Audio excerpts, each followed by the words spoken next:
আলু পটলের তরকারির সাথে তো আপনারা সকলেই পরিচিত, কিন্তু আজ আমি শেয়ার করব একটি নতুন, সহজ এবং নিরামিষ একটি রেসিপি।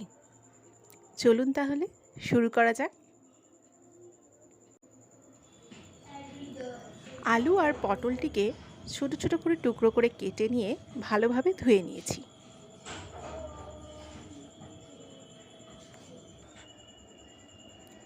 প্রথমে কড়াতে দিয়ে দিচ্ছি একটু তেল। তেলটা ভালোভাবে গরম করে নিতে হবে।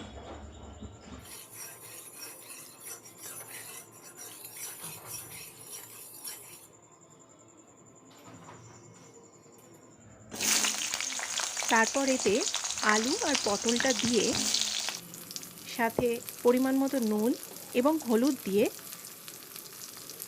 ভালোভাবে নাড়াচাড়া করে একটু হালকা ভেজে নিতে হবে।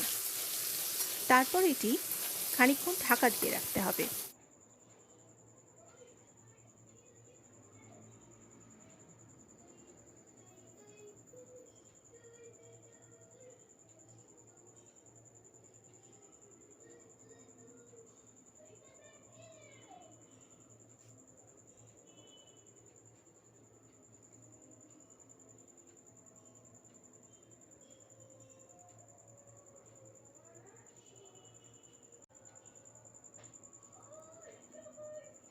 অল্প একটু ভাজা ভাজা হয়ে গেছে।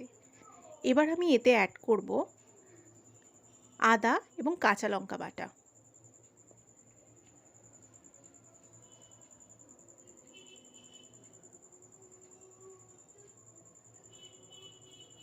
আদা কাঁচা লঙ্কা বাটাটা ভালোভাবে এর সাথে নেড়ে নিতে হবে।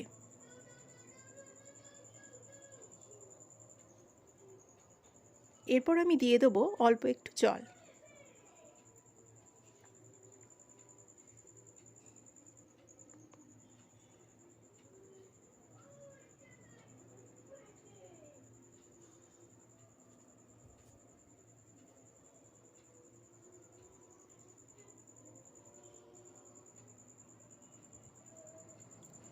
খানিকক্ষণ নাড়াচাড়া করে তারপর এতে দিয়ে দিতে হবে 1 কাপ মতন দুধ।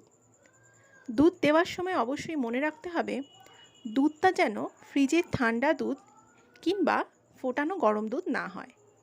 একদম রুম টেম্পারেচারে রাখা দুধই কিন্তু ব্যবহার করতে হবে, নইলে কিন্তু দুধটা ফেটে ছানা হয়ে যাওয়ার একটা সম্ভাবনা থাকবে।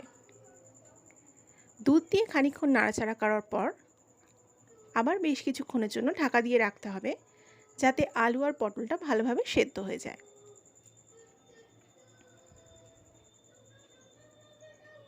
আলু পটল ভালোভাবে সেদ্ধ হয়ে গেছে। এবার আমি এতে সামান্য একটু জল অ্যাড করব এবং দিয়ে দেবো পরিমাণ মতো চিনি। এই রান্নাটা একটু মিষ্টি মিষ্টি হয়।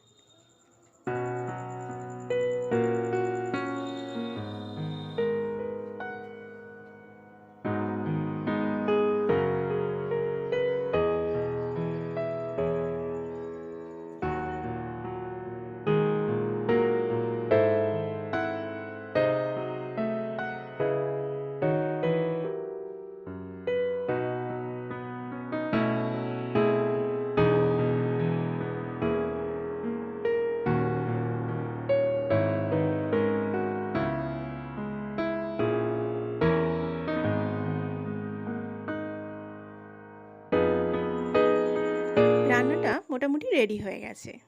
এবার আমি এতে দিয়ে দেবো পরিমাণ মতো গরম মশলা গুঁড়ো। গরম মশলা অ্যাড করে সামান্য নাড়াচাড়া করেই নামিয়ে নিতে হবে।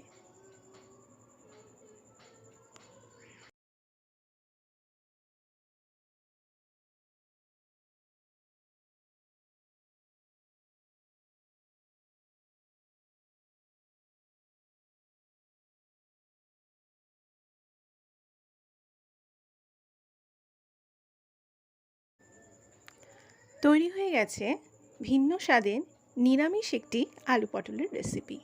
তো অবশ্যই আপনারা এটি ট্রাই করুন, আর অবশ্যই আমাকে জানাবেন রেসিপিটা আপনাদের কেমন লাগলো।